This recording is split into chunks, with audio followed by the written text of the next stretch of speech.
Magandang umaga sa'yo, Chris. Magandang umaga sa'yo. Nandito po kami ngayon sa picnic edition ng Chris and Ira. Taler, tungkol saan nga ba pupunta natin ngayong araw na ito? Diba, Ira? Ang paksa natin ngayon tungkol sa paaralan na embedded system at traditional. Wow, mukhang maganda at makabuluhan ang pag-uusapan natin. Nag-imbita kami ng mga estudyante galing sa taming eskwelahan na non-graded. At sila ay Rita Garcia, sa harap ng leaders.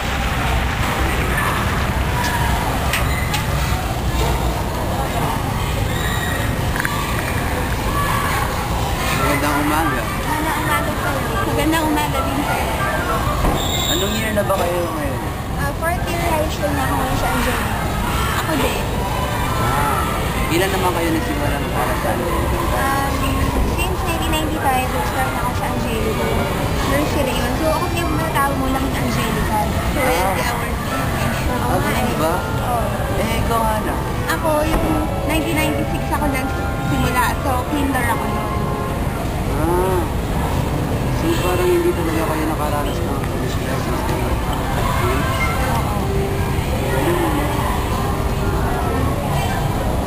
Hindi talaga kami nakaranas ng grades dahil from the start talaga sa Angelico kami nag-aral. So non-graded talaga.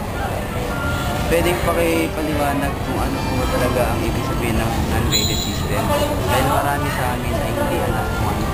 Ay, ang non-graded kasi parang kung sa mga graded system, meron silang mga parang discussion. Sa non-graded, merong skills sa isang module na kailangan tapusin ng isang bata sa isang taon. Sa isang subject, may mga module na bilang na kailangan tapusin. Ganun pala yun. Ano naman yung module? Ang module, yun yung katumbas ng libro sa traditional school. Ginagawa siya ng mga guro sa Angelico at every 2 years, bawat 2 taon, i-revise yun at binabago para maging mas updated siya. Yun. Yung ginagamit namin ng materials para sa pag-aaral. Mas tipid yun, hindi bibili ng libro eh. No? Ano naman ang Mastery Learning System? Ang Mastery Learning System, ayon sa aking learner's handbook, meron siyang pagkasunod-sunod. Una, ang preparatory activities, introduction, motivation, pre-test, role of learning facilitator, pre-mastery activities, activities or exercises, post-test, enrichment activities, at mastery activities. Pakilawakan naman ang paliwanag sa Mastery Learning Program. Ang Mastery Learning Program, proseso siya, yung pag-aaral, kung paano gawin ng isang module.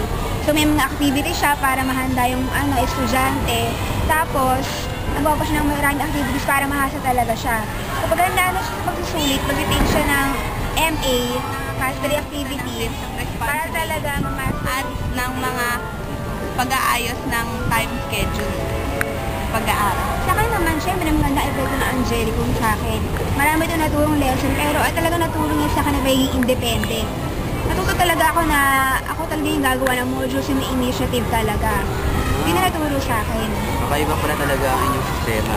Syempre. Kakaiba sa Pilipinas. Nag-iisa lang yan. Parang maganda karanasan na mag-aral sa Angelico Bay. Masaya siya. May college din doon, baka pwede kayo maka-extra Oo nga, ayan ito.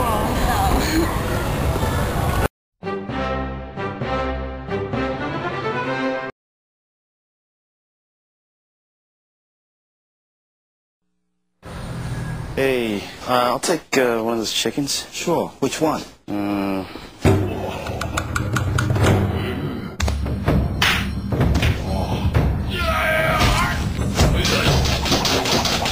$1,000 slap.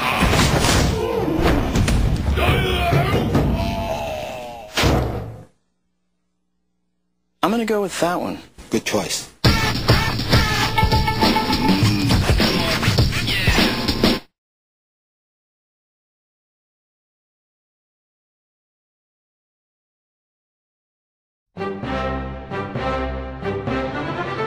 Our show, wala po si Ira dito dahil sakit ng ulo niyo. Pagdasal niyo na po ang kanyang pagpapagaling.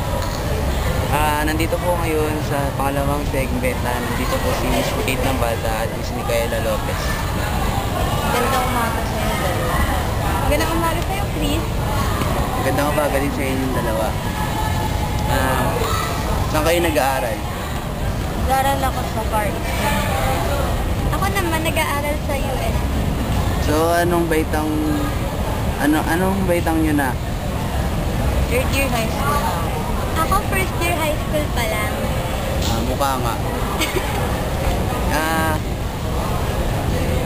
Ito ang unang tanong, kung bibigyan ba ng pagkakataon, mag-aaral ka pa sa non-graded school o hindi? Kung may pagkakataon, mag-aaral ako para masubukan. Oo naman, mukhang exciting yung system. Ang advantage at disadvantage ng pag-aaral sa graded school? Ang advantage sa pag-aaral sa graded school, yung lahat kami sabay-sabay gagraduate. Yung disadvantage naman pag bumagsak kami sa exam namin, parang magsa-summer class kami or lilipat na kami ng ibang school, ganun.